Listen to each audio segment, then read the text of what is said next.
I think the one that was interesting was when you talked about, I think it was at a work event or something, and depending on maybe the age of the person or the ranking within the company, how you changed what you would talk to them about. I found that very fascinating.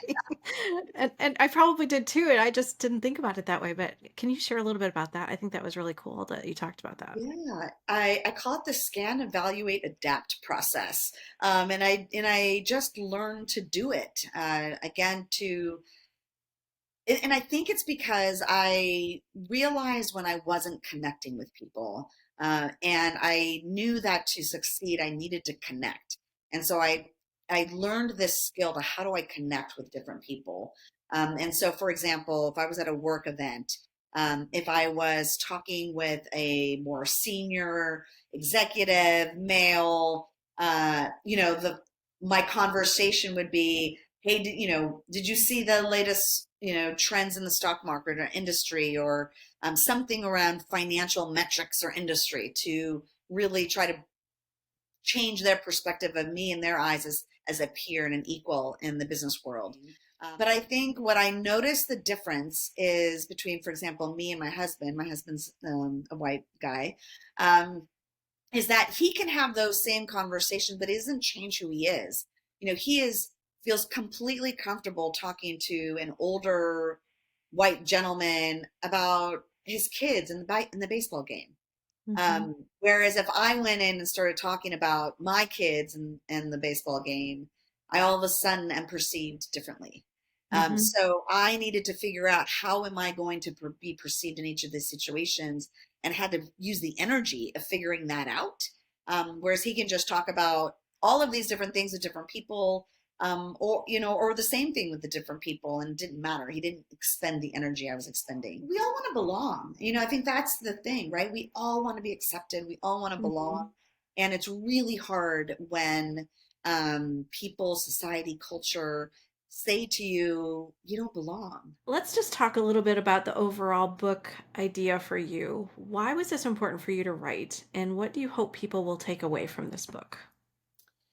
The idea of a book. So I never made plans to write a book, Susan. When I was at my last job at Looker, I had started the DEI program actually to support. The first reason was to support working moms as a result of the experience I had as a working mom. There was a young woman that was having her first baby, and I was like, this things have to be different for the next generation of working moms. And so we started the DEI program, and as part of that, we started ERGs, one of which was the Latinx ERG, and it was National Hispanic Heritage Month. And another program we had started was a storyteller program where we tell stories about each other, and our own stories to help to learn from each other. And they had asked me to tell my story during the storytelling program for National Hispanic Heritage Month. And I was surprised and a little nervous because I noticed that I had never told my personal story. I had spent my entire career really hiding that I was Latina. And what I noticed after, when I finished my talk, I mean, it was like you could hear a pin drop. I mean, people were so connected, listening, and particularly members from the Latino community and Latinas in general, in particular.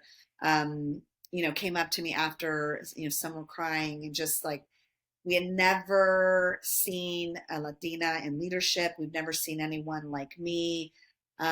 Your story is my story. So I think it was a couple years later, we sold the company to Google, and then we were in COVID. And so I was in the middle of COVID, and someone had reached out about creating a group of women to support each other in writing books. And that's how I decided to write the book. So I would also love for you to just touch on, since we were just talking a little bit about this around self-care, Yes. because you talk about self-care in the book. I would love for you to share ideas or anything you'd like to share on that for the audience. It's critical. I that was another area. And I think my book is all the areas I failed, Susan. Same. These are all things I did not do well. So here are the ways to do it better. Yeah.